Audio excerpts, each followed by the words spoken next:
Da un'analisi che abbiamo fatto sulle MOL delle aziende, che sono le marginalità che le aziende ottengono alla fine dei processi di produzione, scopriamo che se ridistribuissimo il 10% di questo prodotto creato avremmo addirittura risultati che superano i 10.000 euro per dipendente in alcuni casi, ma moltissimi casi di ridistribuzioni anche di 2.000, 3.000, 4.000, 5.000 euro per dipendente. Cifre calcolate da uno studio della CISL Filca Veneto tramite la Fondazione Corazzin, che analizza le imprese delle costruzioni e del legno.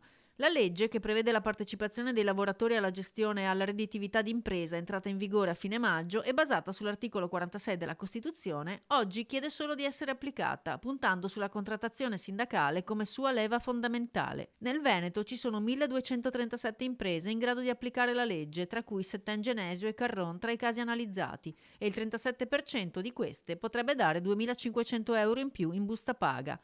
Esempi virtuosi che già accadono in 7 paesi d'Europa, ma che qui stentano a decollare. La 3B di Salgareda potrebbe essere il primo esempio.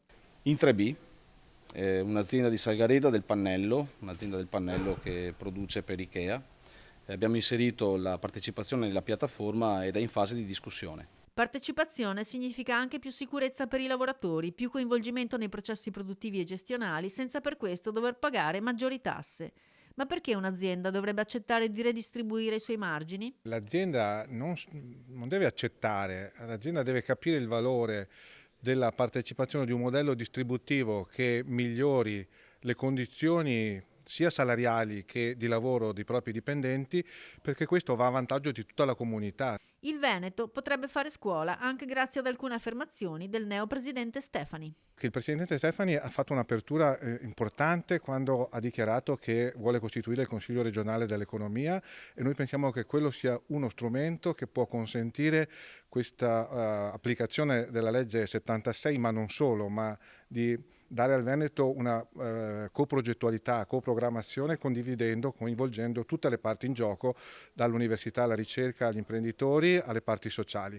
Quindi se il buongiorno si vede dal mattino, noi siamo molto fiduciosi che si possa davvero scrivere una pagina nuova, innovativa, di crescita e di sviluppo della nostra regione, attraverso anche la collaborazione forte con la nuova giunta del nuovo Consiglio regionale.